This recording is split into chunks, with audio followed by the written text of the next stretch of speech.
عمران خان عمران خان عمران تیرے جان نثار عمران تیرے جان نثار عمران تیرے جان نثار عمران تیرے جان نثار عمران تیرے جان نثار دیکھو دیکھو کون آیا بسم اللہ الرحمن الرحیم صدر سیکرٹری ایاک نعبد و ایاک نستعین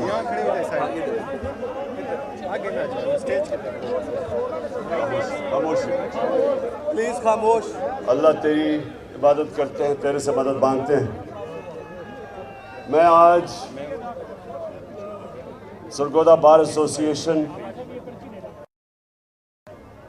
پریزیڈنٹ صاحب آپ کا شکریہ ادا کرتا ہوں، ممبرز جو پنجاب بار کونسل کے آج بیٹھے ہوئے ہیں 5، ان سب کو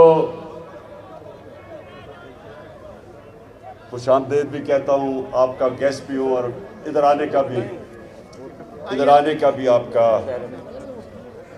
خیر مقدم کرتا ہوں۔ اور میری جو انصاف لائرز فیڈریشن ہے ان سب کو بھی میں آج خوش آمدید کہتا ہوں۔ اچھا جی، اب تھوڑی خاموشی سے آپ نے میری بات سنی، آرام سے۔ دیکھیں، میں پہلے تو آپ کو جو اپنی 26 سال پہلے میں اب اس جد و جہد میں آیا تھا، جہاد میں، اس کا ایک مقصد تھا، اور وہ جو ایک بہت بڑا مسلمان ذہن ابن خلدون کہتا ہے، جس کو فادر آف ماڈرن ہسٹری سمجھا جاتا ہے۔ ساری دنیا میں مانا جاتا ہے کہ جو اس نے ماڈرن ہسٹری کی جو اس کی ابن خلدون کی جو فلسفہ تھا، وہ دنیا مانتی ہے کہ پہلا اتنا بڑا عظیم ہسٹوریوگرافر تھا۔ تو وہ کیا کہتا ہے؟ کہتا ہے میں نے جو قرآن کا مطالعہ کیا ہے، تو میرا سارا جو نچوڑ ہے قرآن کے مطالعے کا وہ یہ ہے کہ اللہ نے انسان کو زمین پہ بھیجا یہ ایک چیز کے لیے ہے کہ میری زمین پہ انصاف قائم کرو۔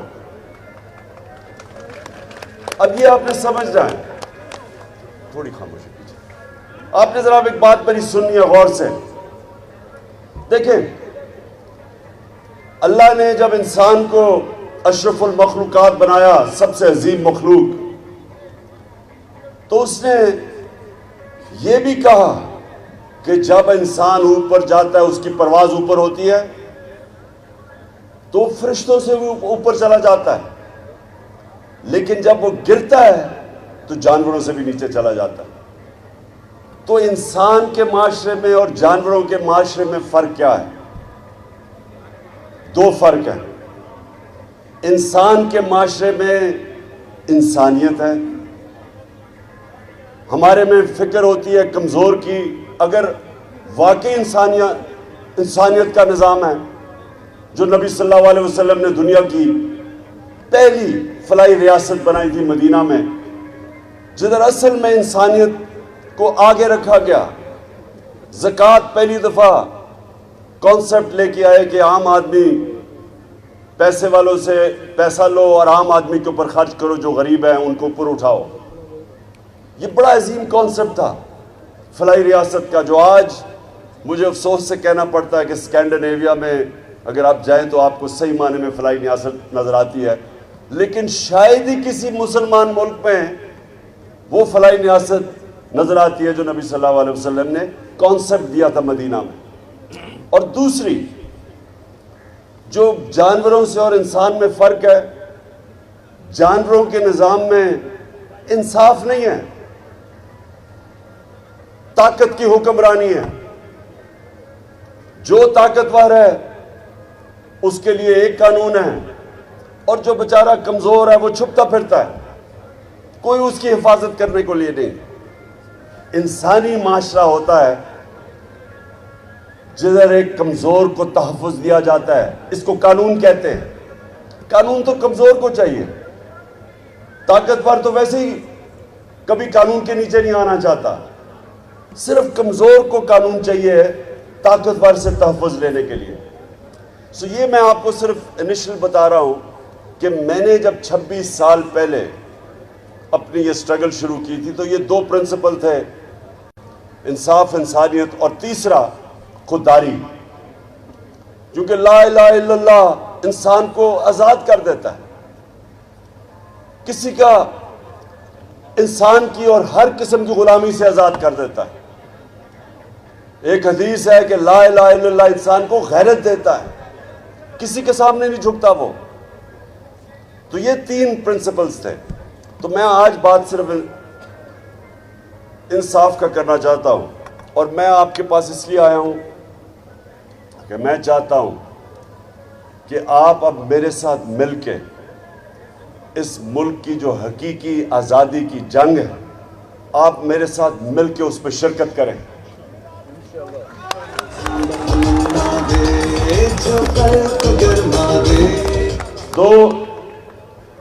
جو خودداری ہے، جو علامہ اقبال غلام مسلمانوں کو جگا رہے تھے اپنی شاعری سے، خود ہی کو کر بلند اتنا، انسانوں کو اٹھا رہے تھے، غیرت دے رہے تھے۔ اور پھر شاہین تو وہ ہے جب اپنی زنجیریں توڑ کے اوپر جاتا ہے، غلام تو اچھا غلام بن جاتا ہے۔ مولانا رومی جس طرح کہتے کہ جب اللہ نے انسانوں کو کہتے جب اللہ نے تمہیں پر دیا تو کیوں زمین پہ رینگ رہے ہو؟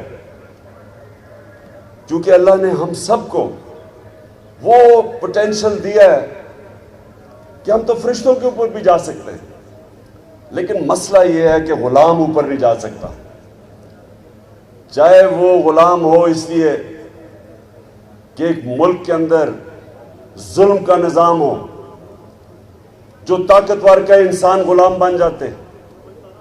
یہ جو فیوڈل سٹرکچر ہے یا جو جاگیردارانہ نظام ہے، یہ کیا ہے کہ جو اوپر جاگیردار ہے وہ قانون کے اوپر ہے، نیچے جو بیچارے ہیں ان کے پاس کوئی حقوق ہی نہیں ہے، تو غلام رہتے ہیں۔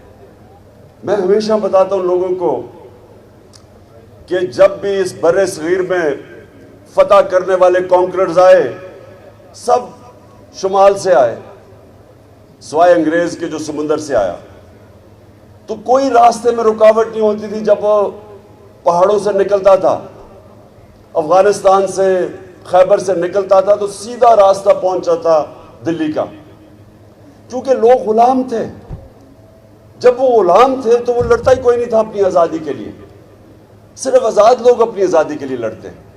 تو ایک پانی پت کی جنگ ہوتی تھی اور جو بھی جیتا وہ ہندوستان کا سربراہ بن جاتا تھا، باقیوں کی زندگی پہ کوئی فرق نہیں پڑتا تھا، کیونکہ وہ پہلے غلام تھے۔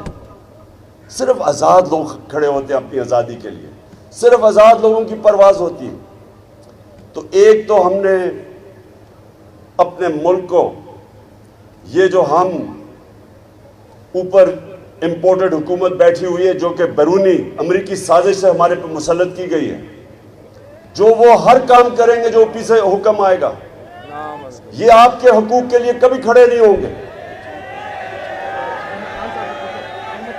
انہوں نے پوری کیمپین چلائی کہ پاکستان میں بہت مہنگائی آ گئی، عمران خان کو اس لیے ہٹانا چاہیے کہ مہنگائی بہت زیادہ ہے۔ جو 4 مہینے میں ان کے دور میں مہنگائی آئی ہے، اس ملک کی تاریخ میں ایسی مہنگائی نہیں آئی۔ آج جو مہنگائی ہے، جن لوگوں کو بجلی کے بل ملے ہیں، یہ تو ابھی ایک ہی ہے۔ ہر چیز آج مہنگی ہو گئی، اور ان سے پوچھو تو کہتے ہیں جی IMF کا حکم ہے۔ بلکہ ہمارے اوپر ایک نئی چیز، پہلے انہوں نے توہین مذہب لگا دیا میرے پہ، اب مدینہ میں جا کے لوگوں نے ان کو چور کہہ دیا، اس میں میرا کیا قصور تھا؟ میرے اوپر توہین مذہب کی، میرے اوپر یہاں ایف آئی آر کاٹ دی. اب ایک منٹ اب شوکت ترین کے اوپر ایک اور نئی، اسے کہتے ہیں جی اس کو غداری کی دفعہ لگنی چاہیے. وہ کیا ہے کہ جی اس نے آئی ایم ایف کی توہین کر دی. توہین آئی ایم ایف، ایک اور ایف آئی آر آپ کٹنے لگی ہے. تو ایک منٹ ابھی نہیں، تو ایک منٹ تھوڑا سا ذرا جذبہ سنبھالے. میں ذرا کیونکہ آپ سے بڑی امپورٹنٹ باتیں کرنے آیا ہوں جی.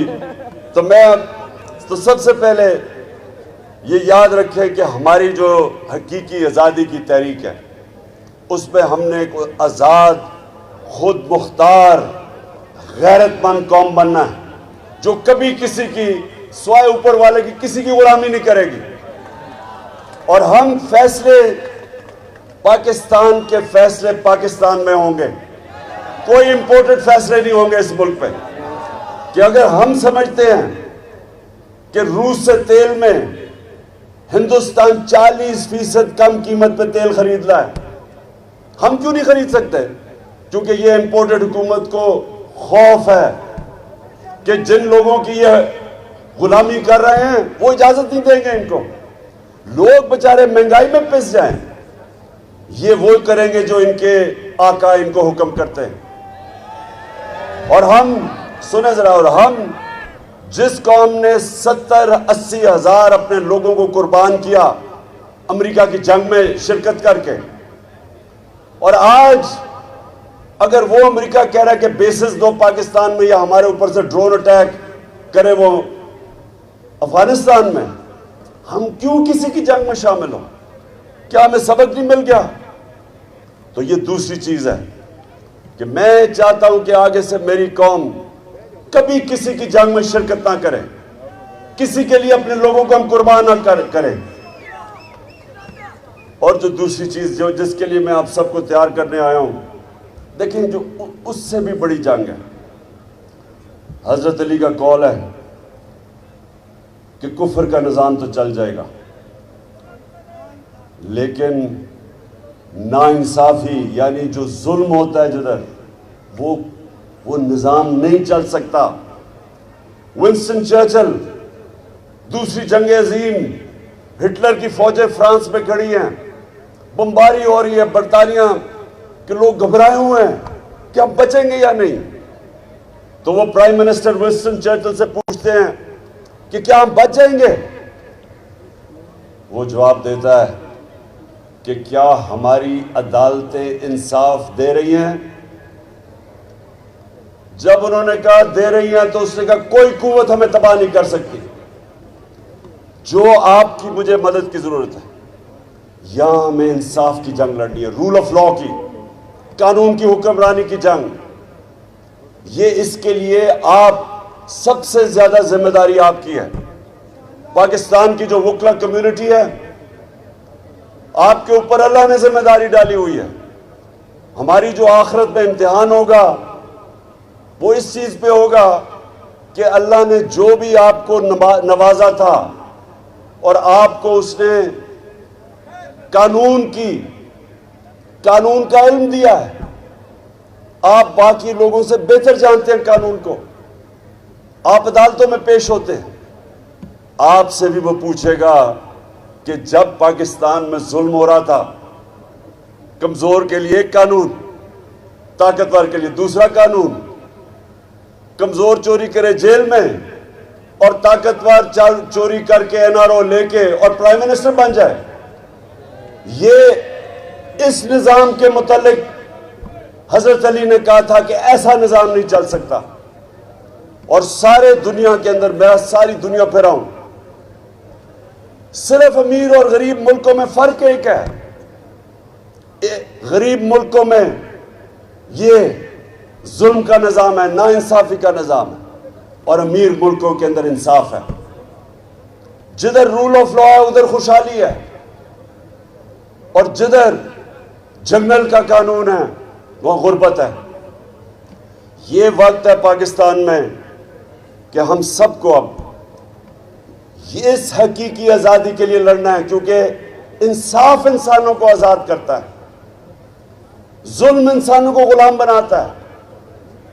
جب تک ہم اس قوم، لوگ ہم، آپ وکلا اور قوم میں شعور پیدا نہیں کرتے کہ ہم نے اپنی آزادی لینی ہے انصاف لے کے، یہ ہو ہی نہیں سکتا کہ ملک کے سارے بڑے بڑے ڈاکو جو 30 سال سے اس ملک کو لوٹ رہے ہیں وہ آ کے ہمارے اوپر بیٹھ جائیں اور ہم چپ کر کے بھیڑ بکریوں کی طرح عمران خان کو کہیں اچھا جی سیلاب آ گیا، عمران خان چپ کر کے تسلیم کر لو ان کو۔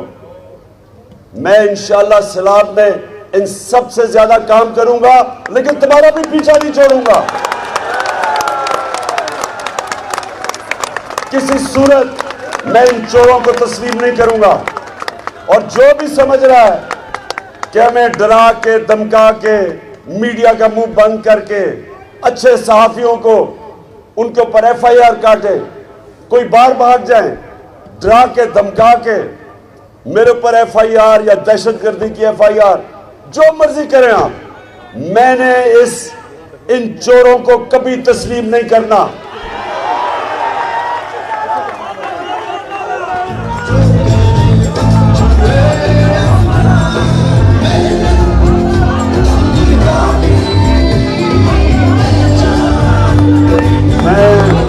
میں اپنے سارے پاکستان کے وکلا کو آج اس حقیقی آزادی کی تحریک میں دعوت دے رہا ہوں۔ آپ نے سب نے میرے ساتھ چلنا ہے، اور کسی صورت یہ جو قبضہ ہوا ہے، ملک کے اوپر قبضہ کیا ہوا ہے، اس مافیا نے قبضہ کیا ہوا ہے، اور یہ ان کی جڑیں ہر جگہ ہیں، اور پوری ان کی کوشش ہے کہ ہم کسی طرح خوف میں آ کے ان کو تسلیم کر لیں۔ میں بار بار لوگوں کو کہتا ہوں کہ لا الہ الا اللہ بت توڑ دیتا ہے، پیسے کا بت، لالچ، خوف کا بت جو سب سے خوفناک بت ہے، جو انسانوں کو غلام بناتا ہے۔ خوف پھیلایا جا رہا ہے کہ جی دہشت گردی میں مجھے پکڑ کے جیل میں ڈال دیں گے، توہین وہی مذہب۔ مدینہ میں تمہیں لوگوں نے شکل دکھائی ہے تمہاری کہ تمہیں چور کا ہے جو تم ہو، اور میرے اوپر لگا دیا کہ توہین مذہب۔ اسی طرح اگر ان کا خیال ہے کہ چینلز کو بند کر دیں گے، صحافیوں کو ڈرا دیں گے، جو مرضی کریں، آپ نے میرے ساتھ چلنا ہے، اور میں یہ آپ کو یقین دلاتا ہوں کہ یہ اتنی دور نہیں ہے آزادی۔ قوم پہلی دفعہ 26 سال میں پہلی دفعہ میں نے اپنی قوم کو ایسا شعور اور بیدار دیکھا جو کبھی پہلے نہیں تھا۔ اب میں سرگودا بار، میں اب آپ کی بات جو آپ کا مطالبہ ہے اس پہ آتا ہوں۔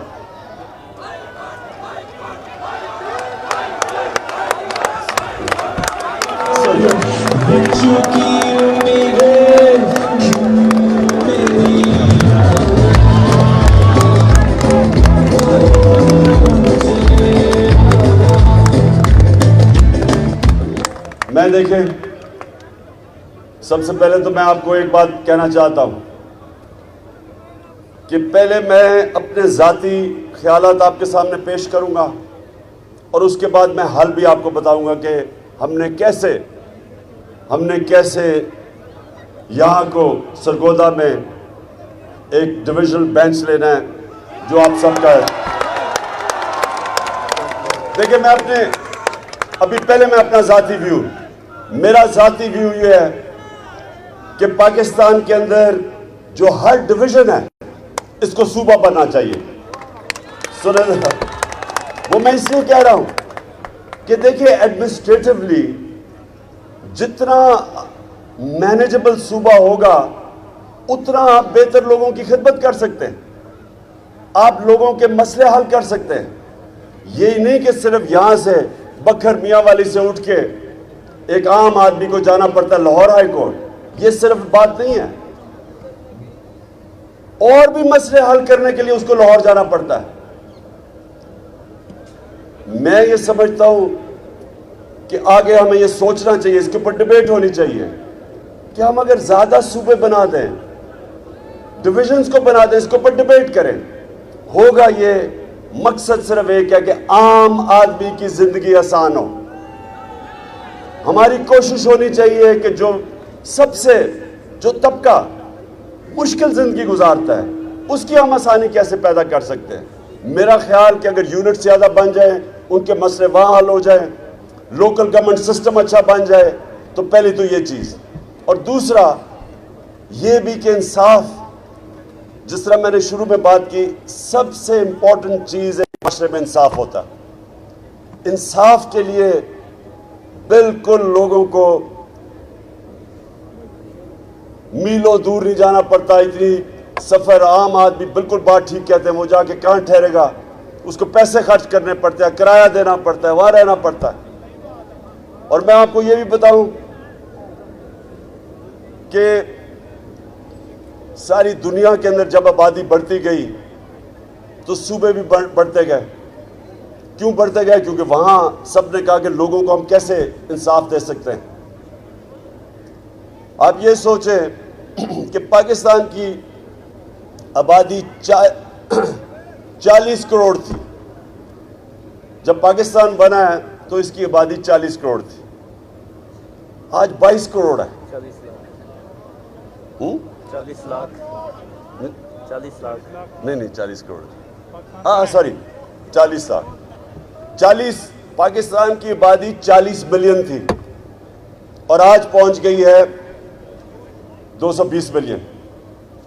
سو جب اتنی تیزی سے بڑھی آبادی تو ان کو ہم نے سروس بھی ویسے کرنا ہے. 40 ملین سے 220 ملین, اس کا مطلب کہ ان کے لیے آپ نے اور سہولتیں پیدا کرنی ہیں, تاکہ ایڈمنسٹریشن کا تو مقصد ہی ایک ہوتا ہے کہ لوگوں کے مسئلے حل کریں. تو اس لیے اس کے لیے ڈیبیٹ کی ضرورت ہے. آپ کا جو بینچ ہے, میں ذاتی طور پہ سمجھتا ہوں کہ ضرور بننا چاہیے. میری صرف ایک ریکویسٹ ہوگی کہ اس کے اور بھی بار, مجھے پتہ لاہور بار کے اندر بڑا وہ شور مچائیں گے, بہتر یہ ہے کہ ہم بیٹھ کے, اور میں بیچ میں پڑھتا ہوں, ہم بیٹھ کے ان کو کنونس کریں کہ یہ لوگوں کی بہتری ہے اس میں. اور میں آپ کے ساتھ مل کے ان کو کہوں گا کہ یہاں لوگوں کی زندگی آسان کرنے کے لیے اور انصاف دینے کے لیے یہاں ضرور, بلکہ ہر ڈویژن میں بینچ بننا چاہیے. اچھا, اب آخر میں آپ نے میرے سے وعدہ کرنا ہے کہ آپ نے سب نے میرے ساتھ پاکستان کی حقیقی آزادی کی تحریک میں شامل ہونا ہے. پاکستان زندہ باد.